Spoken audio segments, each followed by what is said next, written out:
अवैध gas cylinder साठ्यावर पोलिसांचा छापा।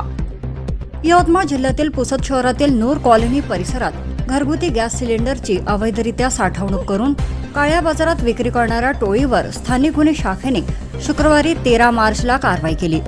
या कारवाईत पोलिसांनी विविध कंपन्यांचे 40 गॅस सिलेंडर आणि 23 रेग्युलेटर असा एकूण 2,50,000चा मुद्देमाल जप्त केला असून एका संशयिताला अटक केली आहे।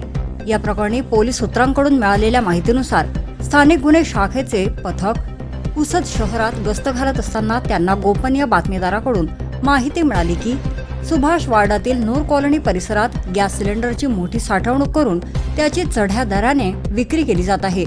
या माहितीची गांभीर्याने दखल घेत पोलिसांनी तातडीने पुरवठा विभागाच्या पथकाला पाचारण केले आणि संयुक्त कारवाईचे नियोजन केले। पथकाने नूर कॉलनीतील संशयित आरिफ मोहम्मद कच्ची याच्या घरावर धाड टाकली। यावेळी घराच्या परिसरात अवैधरित्या साठवणूक केलेले भारत गॅस, HP आणि इंडियन अशा नामांकित कंपन्यांचे एकूण 40 सिलेंडर सापडले आहेत। गॅस सिलेंडर सोबतच पोलिसांनी 23 रेग्युलेटर देखील हस्तगत केले आहे। या सर्व मुद्देमालाची बाजारभावाप्रमाणे किंमत सुमारे 2,50,000 रुपये इतकी आहे। कारवाई दरम्यान पोलिसांनी आरोपी आरिफ याला ताब्यात घेतले आहे। जप्त केलेल्या सिलेंडरबाबत अधिक विचारपूस केली असता त्याने उडवाउडवीची उत्तरे दिली।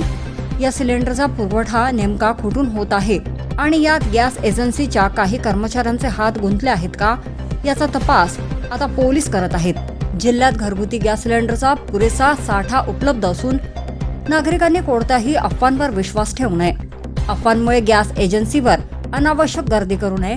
एजन्सी चालकांनी ग्राहकांना वेळेवर गॅस सिलेंडर उपलब्ध करून द्यावेत। नागरिकांनी गॅस सिलेंडरचा अवैध वापर टाळावा। तसेच कुठेही साठेबाजी किंवा जादा दराने विक्री होत असल्यास प्रशासनाकडे तातडीने तक्रार करावी अशा सूचना जिल्हाधिकारी विकास मीना यांनी केल्या आहेत। Wani news express bureau report.